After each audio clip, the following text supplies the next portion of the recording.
Hello my dear lovely students, welcome back to my channel Shubham lecturer. तो finally आज वो video आ ही गया जिसका आप लोगों को बेसब्री से इंतजार था। बहुत सारे स्टूडेंट कमेंट कर रहे थे सर आप हिंदी का वायरल पेपर देते हैं, इंग्लिश का वायरल पेपर देते हैं, बट आप फिजिक्स केमिस्ट्री का वायरल पेपर लेकर आइए।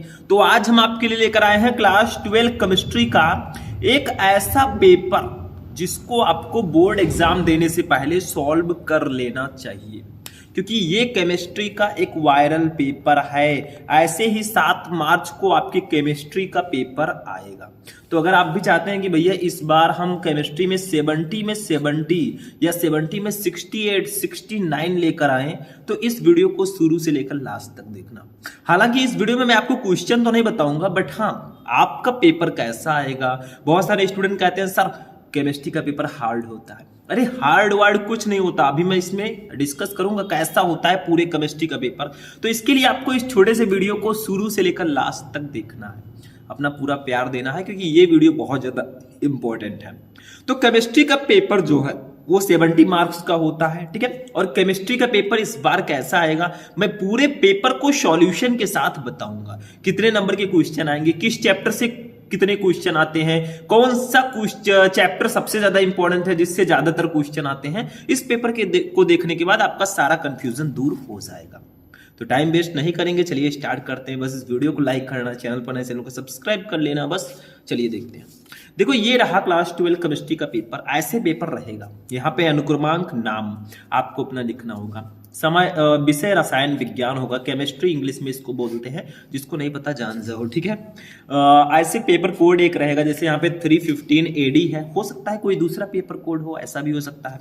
पूर्णांक 70 रहेगा, समय आपके पास 3 घंटे 15 मिनट रहेंगे, वो तो होता ही है, समय काफी है। और समय के अकॉर्डिंग आपको पेपर सॉल्व भी करना होगा। ऐसा नहीं कि आप पेपर स्लो सॉल्व कर रहे हो बाद में आपका पेपर छूट जाए, ऐसा नहीं करना है। आपको पेपर 1-2 पेपर सॉल्व कर लेना है और इस पूरे पेपर को देखिएगा, समझिएगा, कुछ सीखने को मिलेगा। देखो नोट, प्रारंभ के 15 मिनट परीक्षार्थियों को प्रश्न पत्र पढ़ने के लिए हैं। स्टार्टिंग के 15 मिनट आपको प्रश्न पत्र पढ़ना होता है। कुछ सामान्य निर्देश रहेंगे, जैसे फर्स्ट सभी प्रश्न करना अनिवार्य है।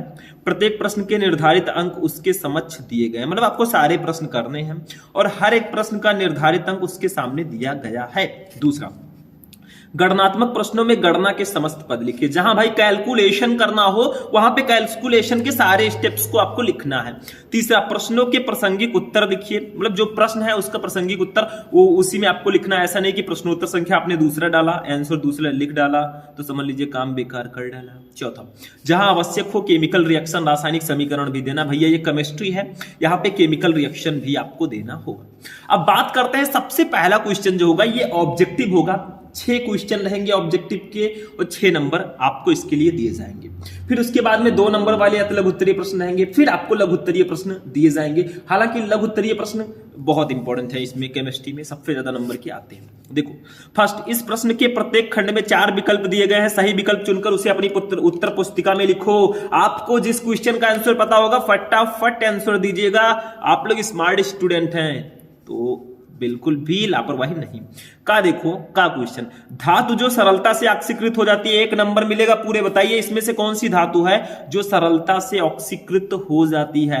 फर्स्ट है कॉपर, सेकंड है Ag यानी कि सिल्वर, थर्ड है एल्यूमिनियम, फोर्थ है प्लैटिनम। तो इसका राइट आंसर बोलो, जल्दी बोलो, कमेंट करो। थर्ड वाला ऑप्शन सही होगा, एल्यूमिनियम। भाई इतना टाइम नहीं है कि मैं क्वेश्चन पढ़ रहा हूं आप लोग आंसर दे दो, इतना टाइम नहीं है कि मैं रुकूंगा यहां पे, ठीक है ना। तो ये समय किसी के लिए रुका है और ना रुकेगा, ठीक है, क्योंकि टाइम निरंतर चलता रहता है। आप चाहे पढ़ें या उस टाइम को आप सोने में फालतू की चीजों में व्यतीत करें, भाई वो आपके ऊपर है, ठीक है। अच्छे जगह लगाओगे तो अच्छा रिस्पॉन्स मिलेगा। खा देखो, शुद्ध जल की मोलरता कितनी होती है, शुद्ध जल की मोलरिटी कितनी होती है। फर्स्ट है 55.56, सेकंड है 5.556, थर्ड है 0.18, फोर्थ है 0.018। तो भैया इसका फर्स्ट ऑप्शन सही होगा, शुद्ध जल की मोलरता 55.56 होती है, ये याद रखना।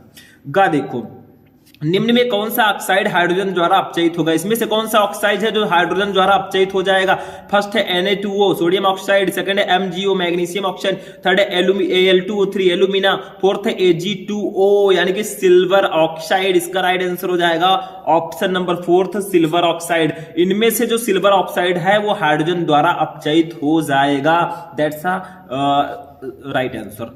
घा देखो, ये रासायनिक बलगतिकी चैप्टर का क्वेश्चन है। देखो ऊपर के जो क्वेश्चन गा वाला है ये वैद्युत रसायन का है, खा वाला विलयन का है, का वाला वैद्युत रसायन का है, घा वाला रासायनिक बलगतिकी का है। देखो प्रथम कोटि की अपक्रिया के लिए वेग स्थिरांक तथा अर्धायु काल में क्या संबंध है? प्रथम कोटि की अपक्रिया के लिए वेग स्थिरांक और अर्धायु काल में संबंध सबको पता है, जो 12th में है, सब कुछ मैं बता चुका हूं आपको।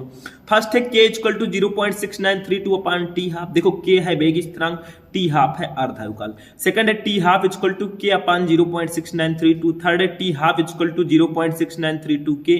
फोर्थ है इनमें से कोई नहीं। इसका राइट आंसर होगा option number first, k equal to 0.6932 upon T half. That's right answer. प्रथम कोटि की अपक्रिया के लिए वेग स्थिरांक तथा अर्धायु काल में क्या संबंध होता है? अंगा नंबर नाइट्रोबेंजीन को कहते हैं। नाइट्रोबेंजीन को हम क्या बोलते हैं? जल्दी बोलो। फर्स्ट है कसीस का तेल, सेकंड है मिर्वेन का तेल, थर्ड है सिनेमन ऑयल, फोर्थ है विंटर ग्रीन का तेल। राइट आंसर होगा ऑप्शन नंबर सेकंड मिर्वेन का तेल। देखिए नाइट्रोबेंजीन को हम मिर्वेन का तेल भी बोलते हैं। चा देखो, यौगिक का युग्म जिसमें दोनों यौगिक टॉलन अभिकर्मक के साथ धनात्मक परीक्षण देते हैं। देखो ये क्वेश्चन जो है ये जैव अणु जो आपका बायोमोलिक्यूल चैप्टर है उससे ये है। देखो यौगिकों का युग्म जिसमें दोनों यौगिक टॉलन अभिकर्मक के साथ धनात्मक परीक्षण देते हैं वो कौन से हैं? फर्स्ट है ग्लूकोज तथा फ्रक्टोज, सेकंड है फ्रक्टोज तथा सुक्रोज, थर्ड है ग्लूकोज तथा फ्रक्टोज और फोर्थ है उपयुक्त सभी। तो इसका राइट आंसर होगा थर्ड। देखो ग्लूकोज और जो फ्रक्टोज होते हैं ये टॉलन अभिकर्मक के साथ धनात्मक परीक्षण देते हैं। बस हो गया, समझ में आ गया। ऑब्जेक्टिव फिनिश 6 नंबर का ऑब्जेक्टिव रहता है। आप देखो दूसरा क्वेश्चन, ये 2-2 नंबर के 4 क्वेश्चन रहेंगे। इसको आप अतिलघुत्तरीय भी बोल सकते हैं, ठीक है। देखो रेडॉक्स विभव किसे कहते हैं? भाई रेडॉक्स विभव हमारे विद्युत रसायन चैप्टर में काफी इंपॉर्टेंट है। बाय द वे हम आपको पूरा पेपर बता रहे हैं, ऑब्जेक्टिव का मैंने क्वेश्चन दे दिया और इसमें से भी ज्यादातर क्वेश्चन मैं आपको करा चुका हूं। यहां पे मैं सॉल्यूशन नहीं लेकर आया हूं, बट हाँ यहां पे नहीं, बट ऑलरेडी मैं आपको क्वेश्चंस करवा चुका हूं। खा देखो, एक विलयन में 40 ग्राम NaOH सोडियम हाइड्रोक्साइड को 50 ml जल में घोला गया। इसकी मोलरता एवं नार्मलता ज्ञात कीजिए। भैया मोलरता ज्ञात कर लो। मोलरता इक्वल टू विलय के मोलों की संख्या अपन विलयन का आयतन लीटर में, काम खत्म। 2 नंबर इसका, उसी से आप निकाल लीजिए। तो आप लोग कमेंट कर दीजिएगा कि आखिर 2 नंबर वाले में कितने क्वेश्चन पता है, 3 नंबर वाले में कितने पता है। जो नहीं पता है वो भी कमेंट करो, उसका मैं सॉल्यूशन पूरा दूंगा, नो टेंशन जब तक है हम। देखो यद्यपि विद्युत रासायनिक श्रेणी में एल्यूमिनियम हाइड्रोजन से ऊपर है किंतु ये वायु और जल में अस्थायी है, ऐसा क्यों होता है? तो ये हमारा विद्युत रसायन चैप्टर का क्वेश्चन है, क्योंकि इलेक्ट्रोकेमिकल सीरीज की बात की गई है भैया, तो इसी चैप्टर का क्वेश्चन है। देखो वेग स्थिरांक तथा साम्य स्थिरांक में अंतर लिखे 2 नंबर। तो ये काखा काखा 4 क्वेश्चन रहेंगे, 2-2 नंबर वाले, 8 नंबर मिल गया। लेकिन ये भी अभी रुको, यहां पे फिनिश नहीं होता। तीसरा क्वेश्चन भी 2-2 नंबर का रहेगा। देखो राउल्ट का वाष्प दाब अवनमन नियम लिखिए, इसकी सीमाएं भी लिखिए। मतलब राउल्ट का जो वाष्प दाब अवनमन संबंधी नियम है वो आपको बताना है और इसकी सीमाएं भी बताना है। भैया राउल्ट का नियम मैं आपको ऑलरेडी बता चुका हूं, बार बार बताने की जरूरत नहीं है। तो ये अतिलघुत्तरीय प्रश्न का दूसरा क्वेश्चन। देखो फैराडे का विद्युत अपघटन का नियम, प्रथम नियम लिखिए। फैराडेज इलेक्ट्रोलिसिस लॉ मैंने आपको बताया है, दोनों नियम मैंने आपको बताए हैं, सर्च कर लो। विद्युत रसायन chapter important question Shubham lecturer video मिल जाएगा, उसी में मैंने आपको दिया है। किसी भी चैप्टर का सर्च करना, राउल्ट का नियम सब कुछ मैं बता चुका हूं। तो अगर सर्च करोगे तभी मिलेगा। ऐसा सोचो कि सर हर एक पेपर को एक एक को सॉल्व कराएंगे यही में, तो उसमें टाइम आपका वेस्ट होगा, हमारा भी वेस्ट होगा, क्योंकि जो क्वेश्चन मैं ऑलरेडी बता चुका हूं उसको दोबारा बताने की मैं जरूरत नहीं समझता। देखो Mn3+ आयन की अपेक्षा Mn2+ आयन अधिक अस्थायी होते हैं, ऐसा क्यों? ये डी एंड एफ ब्लॉक के तत्व चैप्टर का क्वेश्चन है। लिगैंड क्या है? उदाहरण दीजिए। लिगैंड क्या होते हैं बताइए? लिगैंड ये आपके उपसा संयोजन यौगिक चैप्टर का क्वेश्चन है 5वें। तो यहां पे भी 4 क्वेश्चन रहेगा, 8 नंबर मिलेगा भैया, ले जाओ, ठीक है। अब देखो 16 नंबर का अतिलघुत्तरीय आएगा, 6 नंबर का बहुविकल्पीय, 22 नंबर कंप्लीट। अब 22 हमें लग रहा है 38 नंबर का अप्रॉक्स आपका लघुत्तरीय आता है। तो लघुत्तरीय पर विशेष ध्यान देना, जो 3 नंबर और 4 नंबर वाले हैं। देखो चौथे का है संक्रमण तत्व परिवर्ती ऑक्सीकरण अवस्था का प्रदर्शन क्यों करते हैं? 3 नंबर मिलेगा भैया, ये 3 नंबर वाला है। खा देखो नाइट्रोबेंजीन की NO2 समूह तथा बेंजीन वाले की एक एक अभिक्रियाओं के रासायनिक समीकरण दीजिए। 3 नंबर। गा कोलरोस का नियम समझाइए तथा इसके 2 प्रमुख अनुप्रयोग लिखिए। कोलरोस का नियम मैंने पहले ही बता दिया, आप लोग सर्च करोगे कोलरोस का नियम शुभम लेक्चरर मिल जाएगा। घा देखो ग्लूकोज तथा फ्रक्टोज में अंतर, what is the difference between glucose and fructose, इसमें अंतर बताना। तो भैया ये 4 क्वेश्चन रहेंगे 3-3 नंबर वाले, 12 नंबर। ये लघुत्तरीय हैं 3 नंबर वाले। अब लघुत्तरीय 4 नंबर वाले देखते हैं। देखो 5वां, एक रासायनिक अभिक्रिया का ताप 290 केल्विन से बढ़ाकर 300 केल्विन करने पर अभिक्रिया की दर 2 गुनी हो जाती है। अभिक्रिया की सक्रियण ऊर्जा का मान ज्ञात कीजिए। दिया है R की वैल्यू दी है 8.314 joule kelvin inverse mole inverse. 4 number.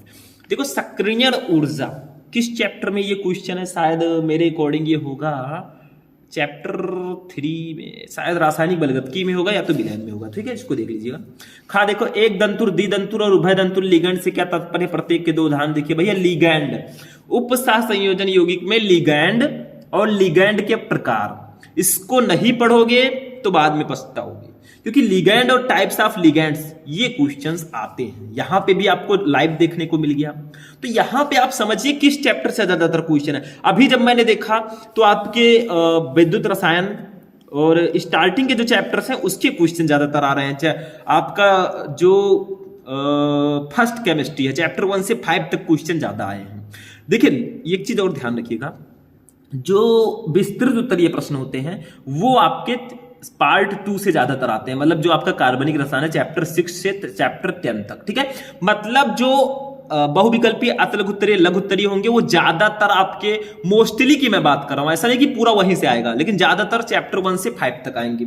और जो विस्तृत उत्तरीय प्रश्न होंगे वो ज्यादा से ज्यादा, या मैं कह सकता हूं लगभग पूरा का पूरा, ठीक है, वो आएगा पार्ट 2 से। विस्तृत उत्तरीय पार्ट 2 से ही आएगा, क्योंकि पार्ट 1 में हमारा एक चैप्टर था पी ब्लॉक के तत्व, उस चैप्टर से आता था, लेकिन उसको हटा दिया गया भैया, तो इन्हीं सबसे आएगा। ठीक है, गा देखो सिस समावयता तथा ट्रांस समावयता की परिभाषा देखिए 4 नंबर। घा देखो एक क्वेश्चन आ गया हमारा किससे? पार्ट 2 से। एथेनॉल बनाने की रासायनिक विधि का वर्णन कीजिए तथा रासायनिक समीकरण भी लिखिए। एथेनॉल से मेथेनॉल परिवर्तन का रासायनिक समीकरण लिखिए। भैया एथिल अल्कोहल या एथेनॉल दोनों एक ही है। इसको बनाने की विधि मैंने एक विस्तृत उत्तरीय प्रश्न में आपको बताया था। आप लोग सर्च करोगे क्लास 12 केमिस्ट्री इंपॉर्टेंट विस्तृत उत्तरीय प्रश्न, आपको वीडियो मिल जाएगा। वैसे चैप्टर वाइज भी मैं वीडियो प्रोवाइड करा चुका हूं, जाकर देख लो। मत पीछे हटो, और जब तक ना हटो जब तक बोर्ड एग्जाम में अच्छा परफॉर्म ना कर जाओ। 6 का देखो 6 नंबर क्वेश्चन है। अब विस्तृत उत्तरीय पर आते हैं। ये 4 क्वेश्चन हो गए, 4 का 4 यानी कि 16 नंबर के ये क्वेश्चंस हो गए। ठीक है, तो देखिए यहां पे एक चीज ध्यान रखिएगा, 16 नंबर का ये और 12 नंबर का ऊपर देखिए लघु उत्तरीय 28 नंबर का आता है। 28, मैंने 38 शायद बोला था, सॉरी, 28 नंबर का लघु उत्तरीय आता है। देखिए 28 नंबर का लघु उत्तरीय हो गया, और जो आपका अत लघु उत्तरीय है वो 12 नंबर का हो गया। तो 28 12 कितना, सॉरी 16 नंबर का अत लघु उत्तरीय है, तो 28 16 कितना हुआ? 34, सॉरी 28 और 16 कितना होगा? 44। ठीक है, 44 और 6 नंबर का ऑब्जेक्टिव 50 और 20 नंबर का विस्तृत उत्तरीय। अब विस्तृत उत्तरीय पे आते हैं। देखो लकड़ी के भंजक आसवन से मेथिल अल्कोहल का निर्माण किस प्रकार किया जाता है? सभी अभिक्रियाओं को रासायनिक समीकरण द्वारा समझाइए। 5 नंबर का ये आता है। नहीं पता है तो अथवा लगा है। ठीक है, देखो वो नहीं पता तो इसको कीजिए, निम्नलिखित को समझाइए। अल्कोहल का अणुभार बढ़ने पर जल में इसकी विलेयता घटती है, इसको समझाओ। दूसरा, पावर अल्कोहल क्या है, उसका उपयोग क्या है, और फिनॉल अम्लीय क्या होता है? भैया ये क्वेश्चन मैं बता चुका हूं, आप लोग सर्च कर लो सीधा सीधा। Alcohol, phenol and ether, important question Shubham lecturer, आपको वीडियो मिल जाएगा। उसमें मैंने ये भी क्वेश्चन बताया और ये भी क्वेश्चन बताया है। कितना नंबर? 5 और 4 9 नंबर तो आपके वैसे कंप्लीट है। तो ऐसे आपको पढ़ना है। विस्तृत उत्तरीय में मैंने आपको केमिस्ट्री के विस्तृत उत्तरीय प्रश्नों पर मैंने वीडियो बनाया है, उसको देख लीजिएगा। ठीक है, तो 5 नंबर वो खा देखो। देखो विस्तृत उत्तरीय प्रश्न में ऑप्शंस होते हैं, एक नहीं पता तो दूसरा कर सकते हैं। देखो इसमें क्या होता है जब केवल रासायनिक समीकरण लिखिए। जैसे फर्स्ट, एथिल अल्कोहल भिन्न ताप पर सांद्र H2SO4 के साथ क्रिया करता है। यानी कि क्या होगा अगर एथिल अल्कोहल भिन्न ताप पर सांद्र सल्फ्यूरिक अम्ल के साथ क्रिया करेगा। ठीक है, मतलब आपको सिर्फ केमिकल रिएक्शन बताना है। आपका रिएक्टेंट दिया गया, प्रोडक्ट बताना है कि क्या प्रोडक्ट बनेगा। ठीक है, दूसरा देखो क्या है, कैल्शियम एसीटेट, ठीक है, तथा कैल्शियम फॉर्मेट के मिश्रण को गर्म करते हैं। क्या होता है जब कैल्शियम एसीटेट तथा कैल्शियम फॉर्मेट के मिश्रण को गर्म करते है तो क्या बनेगा। तीसरा, एथिल अल्कोहल से एथिल सल्फेट, ये कैसे प्राप्त करोगे वाला क्वेश्चन आ गया यहाँ पे। तो ये शायद एक क्वेश्चन कैसे प्राप्त करोगे क्या आ गया है, ये क्वेश्चन इसमें रहेगा। ठीक है, यहाँ पे थोड़ा सा चेंजेस हो गया, उसको ध्यान देना है। ये जो इसमें तीसरा क्वेश्चन है ये यहाँ पे रहेगा, देखो ये दूसरे नंबर पर रहेगा यहाँ पे। ठीक है, और ये क्वेश्चन यहाँ होना चाहिए, तो उसको आप एडजस्ट कर लीजिएगा। ठीक है, मतलब केमिकल रिएक्शन पूछेगा। चौथा, डाई एथिल ईथर PCl5 से अपक्रिया करता है तो क्या बनेगा। पांचवा, गन्ने की शक्कर के घोल को तन H2SO4 के साथ उबाला जाता है तो ऐसे क्या होता है जब का रिएक्शन आएगा। सिर्फ आपको केमिकल रिएक्शन लिखना, फालतू की चीजें थ्योरी मत लिखिएगा। तो ऐसे क्वेश्चंस आएंगे, ये याद रखिएगा कि ये तीसरा क्वेश्चन यहाँ दूसरे नंबर पर रहेगा और ये दूसरा यहाँ आ जाएगा। अब नहीं पता तो अथवा लगा है, कैसे प्राप्त करोगे, केवल रासायनिक समीकरण। तो 5 नंबर देखो, फर्स्ट है एसिटिक अम्ल से एथिलेमिन, मतलब आपको अभिकारक भी दिया है, उत्पाद भी दिया है, आपको बताना है किसके साथ रिएक्शन कराएंगे तो ये बनेगा। ठीक है, मतलब बीच का प्रोसेस आपको बताना है। तो कैसे प्राप्त करोगे, एसिटिक अम्ल से एथिलेमिन। दूसरा है ये वाला यहां ले आइएगा, एथिल अल्कोहल से एथिल सल्फेट। तीसरा, अमोनियम एसीटेट से एथिलेमिन। चौथा, बेंजीन से बेंजोइक अम्ल। पांचवा, बेंजीन से DDT। तो कैसे प्राप्त करोगे और क्या होता है जब, इसके रिएक्शन में आपको ऑलरेडी बता चुका हूं, यूट्यूब पर सर्च करो, तुरंत करो कि क्या होता है जब इंपॉर्टेंट रिएक्शन शुभम लेक्चर, या कैसे प्राप्त करोगे important reaction Shubham lecturer, video मिल जाएगा। कई रिएक्शन, मैनी रिएक्शंस, कई रिएक्शन मैंने आपको बताए हैं, वहां से जाकर आप देख सकते हैं। तो देखो, अब तक जो हमारे विस्तृत उत्तरीय प्रश्न थे वो हमारे पार्ट 2 से ही थे, यानी कि चैप्टर 5 से चैप्टर 10 तक ही थे, लेकिन अभी हमारा विस्तृत उत्तरीय प्रश्न खत्म नहीं हुआ। ये देखो 7 नंबर, ये भी हमारा पार्ट 2 से है। देखो, प्रयोगशाला में फॉर्मेल्डिहाइड बनाने का वर्णन करो। फॉर्मेल्डिहाइड जो HCHO होता है, इसको बनाने का वर्णन करो। इसकी सांद्र NaOH घोल तथा अमोनिया के साथ होने वाली अभिक्रियाओं को रासायनिक समीकरण द्वारा लिखो। भैया, एल्डिहाइड कीटोन एवं कार्बोक्सिलिक अम्ल, इस चैप्टर के मैंने आपको क्वेश्चन बताए। उस क्वेश्चन में मैंने आपको बताया था ये वाला प्रयोगशाला विधि 5 नंबर का आता है, तो इसको देख लीजिएगा। ठीक है, अथवा लगा, देखो, प्रयोगशाला में शुद्ध एसिटाल्डिहाइड बनाने का वर्णन कीजिए, रासायनिक समीकरण भी दीजिए, इसके कुछ प्रमुख रासायनिक गुण भी लिखिए। मतलब दोनों में से जो भी आपको पता हो, चाहे आप फॉर्मेल्डिहाइड बनाएं चाहे एसिटाल्डिहाइड बनाएं, CH3CHO, ठीक है, जो आप चाहें। तो ये हो गया 5 नंबर का। ऐसे खा देखो हमारा है, प्रोटीन की द्वितीयक संरचना से आप क्या समझते हैं। प्रोटीन की संरचना को स्थायित्व प्रदान करने वाले कारकों को लिखिए। जैव अणु चैप्टर का क्वेश्चन है, पता है तो करो, नहीं तो दूसरा क्वेश्चन है, ये भी जैव अणु का है। एमिनो अम्ल क्या है, इसका वर्गीकरण कैसे किया जाता है, उदाहरण देकर समझाइए, ये भी जैव अणु का। तो दोनों में से जो पता है कीजिए। तो ये चीज याद रखिएगा। मैं आपको इस पेपर को देखने के बाद एक चीज तो पता चला होगा कि जो हमारे बहुविकल्पीय 6 नंबर के, अति लघु उत्तरीय जो 16 नंबर के, जो लघु उत्तरीय 28 नंबर के, ये जो हमारे क्वेश्चंस आते हैं, टोटल कितना नंबर हुआ, 50 नंबर। ये जो क्वेश्चन आते हैं ये चैप्टर 1 से चैप्टर 5 तक मेनली आते हैं। ये हमने निष्कर्ष निकाला इस वीडियो को देखने के बाद। और जो हमारा 20 नंबर का जो लॉन्ग होता है, ठीक है, 20 नंबर का लॉन्ग, ये आपका 5 से 10 तक, 6 से लेकर 10 तक आता है। वो भी किस चैप्टर से, देखो, या तो अल्कोहल, फिनॉल एवं ईथर से रहेगा, या तो एल्डिहाइड एवं कीटोन, कार्बोक्सिलिक अम्ल, या फिर जैव अणु और एमीन। जो स्टार्टिंग, जो लास्ट के 4 चैप्टर हैं, उससे ज्यादातर विस्तृत उत्तरीय प्रश्न आते हैं। तो ये डिस्कशन था, ये निष्कर्ष था कि आप जाने कैसा पेपर होता है। टेंशन जो बच्चे ले रहे हैं बिल्कुल मत लीजिए। विस्तृत उत्तरीय जो आपका 20 नंबर का आएगा वो चैप्टर 6 से चैप्टर 10 तक का आएगा। जो आपका स्टार्टिंग के क्वेश्चंस रहेंगे वो ज्यादातर चैप्टर 1 से चैप्टर 5 तक रहेंगे। और इससे ज्यादा मैं क्या बता सकता हूं आपको, ये आपके लिए ट्रिक है। थोड़ा दिमाग लगाना होगा, थोड़ा मेहनत करना होगा, थोड़े थोड़े बूंद बूंद से ही घड़ा भरेगा। और एक दिन ऐसे ही मेहनत करते रहे तो बोर्ड एग्जाम में बहुत अच्छा नंबर आएगा। तो आज का क्लास कैसा लगा भाई। मैंने आपको केमिस्ट्री का एक वायरल पेपर दिया, ये बहुत ही इंपॉर्टेंट पेपर है, इसको सॉल्व कर लेना। मिलेंगे हम नेक्स्ट वीडियो में नेक्स्ट टॉपिक के साथ, तब तक के लिए जय हिंद।